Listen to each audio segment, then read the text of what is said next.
ndị be anyị ekene unu taa. Ihe abụ afọ Igbo Amaka TV. Anyị bịalụ n'ime ahịa ka anyị jụgasịa ndị mmadụ otu ha si agba ekeresimesi fa.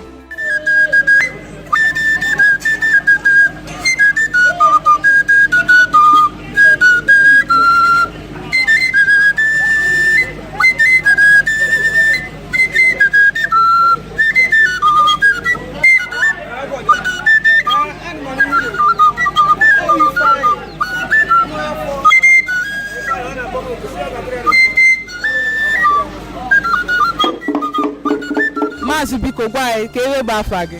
Aha m bụ Ụwandụ Chimezie. Maazị biko isi agba ekeresimesi gị. Ịhụgo na anyị nọ n'ihu ọgụ, anyị ka nọ n'ahịa, ihe a bụ 24th. Maisin ka bịara last minute ahịa before anyị na-ala. That's ọ bụ na anyị ga-ala ka anyị chụtagodo ego anyị ji ala Igbo maka ọ dị mkpa ka anyị metụkwa okwu n'ala anyị. Maazị biko i nwee ike ịgwa afọ Igbo Amaka TV na ndị ọzọ niile na-enene anyị ka efe ị na-eme. Okay, ihe anyị na-eme ebe anọ bụ potato chips. Bekee na-akpọ potato chips, ama ha ga-akpọ ya n'Igbo, mana enwe ọ dị of two variants. Ha dị ịbụọ, enwe nke nwere ose n'ime ya dịkwa n'otu anụ a, and then nwekwa nke dịkwa otu anụ a. So ha na-abụcha potato chips dị mma n'ahụ, ịta ya ọ na-adị mma, dị mkpa ma obere nwa mma n'ahụ. And na Nigeria kwan ka a na-eme ya, ọ bụ na esi ala bekee ebubata ya, ahụ ndị nọ n'obodo anụ a na-eme ihe anụ a. So ya na-ebe anyị ka bịara ngwaahịa anụ a. Ndị be anyị, ihe maazị na-akọwa n'asụsụ Baịbụl na ọ na-ele ji nwannu nke ji poteto wee malụ. Unu fụ ya n'ahịa, biko na ndị be anyị gụọ ya.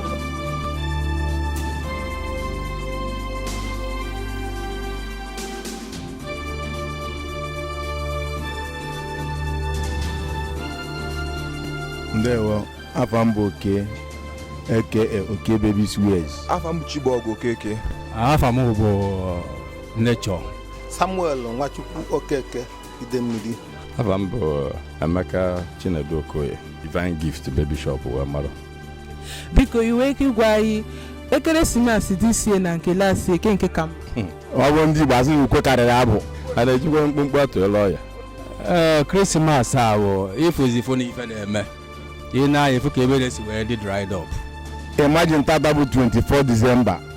Okwebu ihe m na-ere, mana anọ m ụra bụrụzie m tụanese njeje go energy drink ka ụra pụọ m na ka m ike na-awụ ọchị ya weda ma shifturu Krismas a ka ọ ka bụ echi. Ukwe karịrị abụ. Ife niile ga ọfụma. Anyị kene Chukwu na anyị fụwa afịa wee nke anyị ji wee gba Krismas. This year, anyị asị na ọ dịla anyị njọ maka ndụ dị. Onye ji ndụ ka njasị jigide ihe niile. Ndagharị ya kịta bụ na shop dị empty. Mana ọ bụ last year ya na-ezu ike. Ọ bụ last year ya enwe chance grant ege interview ahụ. Nwere ife anyị na-agba, anyị nọ naanị aba na-enegharị ya chee na ya azụ. Nigeria dị ozu otu ọ dị before. Nwere ife anyị fụ no customer nothing, ifozi ka anyị si wee nọdụsị na-enegharị ya. Last year mmadụ na-eju ebe a tụpụta n'ilo, a na-ekechisi ngwaahịa na-etinye na leda. Ka e kpatara ndị wee n'ụlọ Krismas. Ọ na-akpatasị ya na ego ewekwadobe n'ụlọ anyị ka ya na, mana anyị chọgoro ka anyị gbasigodo season, anyị gbasizi ya season anyị wee banyewazi egbe wee jefu ndị Igbo na be anyị. O nwere ihe dị na ọkwa ire iji anya agụ ure ije ka igote itinyekwu ego evu na ịhụ na ire ịbụọ iji gote ofu ijezi ụlọ ịhụ na anyị na-agwa omogo okwu asị.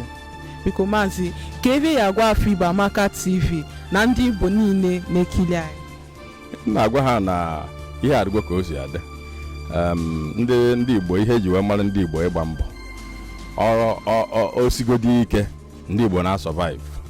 Ọ nakwa na-agba ka pọmpụ ndị Igbo na-survive. So ihe na-agwa ndị Igbo na-ege ntị bụ na n'agbanyeghị ka o si wee dị, anyị na-enye Chukwu ekene ka ọ Chukwu mere ka anyị dị ndụ ruo n'ụbọchị tata. So n'agbanyeghị ma ahịa adị ma ahịa adịghị, anyị na-ekene ya. N'agbanyeghị otu ọ na o si na wee dị, anyị na-enwe aṅụrị. Krismas na-ya agbụ ya agba. Maazị biko ka efe ị na-ele ka ọ ka efe ị na-eme. Anọ m into fashion. Ị na-aya by full stop, anyị na-ele babies na-ele all shop mode ifa. So mana ọwụrụ ndị anyị na-afụ nso a. ana m ere ateka usoro ka akwụ ụmụazị na shu na ọmụ na ebe a by God's grace mana agwaghị na ya gbabụ m aka ihe kemgbe ụtụtụ ị gaghị ekweta obi adịrọ m mma erigo m kredit ụtụtụ rie kredit ehihie a amabeghị m wede ma nwaanyị ezi agha ọ ga-adọ m na traụza na mgbede a.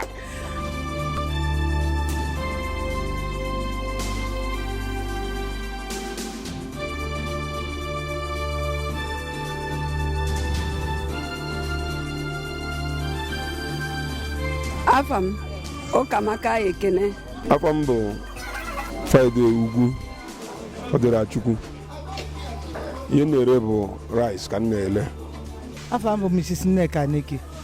Christmas this year na nke last year. Ha, nke last year ka mma na ijikwu nke bụ eziokwu bụ na nke this year ọ takwara akpụ ọfụma nke this year nsogbu dị maka last year ihe dị tụọ n'ala ma nke this year nsogbu dị ka ihe si arịa ọnụ ihe si ada n'ahịa o nyere nsogbu mana ama na Chukwu bụ ike anyị.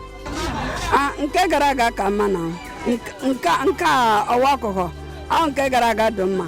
Ị nwere ike ịgwa ihe kpatara iji owe na unu Krismas? Ego a nọrọ ngwa ahịa garara ọnụ. Last year rice bụ 23,000 ma this year rice bụ na 40,000. Ọfịa ndị mmadụ ahụ ogugo ndị mmadụ bịa ahịa akparịkọta n'ahịa ike agwụ a na-amasị ọsọ. Ihe kpatara mejọrọ n'ụlọ Krismas erika. Nke mbụ ụmụ m nọ n'ụlọ akwụkwọ ha ka jos natara. Nke ịbụọ egwu achọghị m ka ndị Fulani nwụrụ m n'ụzọ. Nke ịtọ ihe esika a ga-akwụ ụgwọ akwụkwọ na Jenụwarị. Ibukoro kwakọrọ ihe niile nwere ebukoro na erichasịa anaka Jenụwarị ụmụ ama nnachi ụlọ akwụkwọ. So ọ ihe mere na m anarọ. Biko nne nwee ike ịgwa ife ị na-eme a mere ihe a ji esi nri magi spices nnu ihe ọbụla a ji eme ka nri tọọ ụtọ ihe m na-ere. Ka ife nwere ike ịgwa afọ Igbo Amaka TV na ndị Igbo niile nọ. Ihe m na-agwa ụmụ Igbo niile ebe ọbụla nọ na ndị obodo a bụ Naịjirịa, a sị m unu jisi ike onye ọbụla nwere ntụkwasị obi n'ebe Chineke nọ. Anyị makwa ndị Igbo anyị ha bụ ndị na-agba mbọ na-atụkwasị obi ebe gọọmenti nọ na-ayọ unu onye nwere PVC ya ji enweta so na Chineke ga-enyere onye Igbo ọbụla aka ebe ọbụla nọ n'aha Jizọs. Ihe nwere ike ịgwa ha bụ ka ha jisi ike mezie ihe ọbụla niile ka ọ dị mma because ara anyị nọ kịta onye ọbụla na-ata afụfụ ya so ka afọ ọzọ ha fedo ka nke arọ nke anyị nọ n'ime ya. Anyị atago afụfụ anyị erugo n'isi njedebe. Onye chọrọ ka Igbo dị mma ka Naịjirịa dị mma nya isi ike tinye tụọ vootu ma tụọ ya ọfụma ka Chukwu mere anyị ebere ka anyị tụọ onye ga-achị anyị chi anyị ọfụma.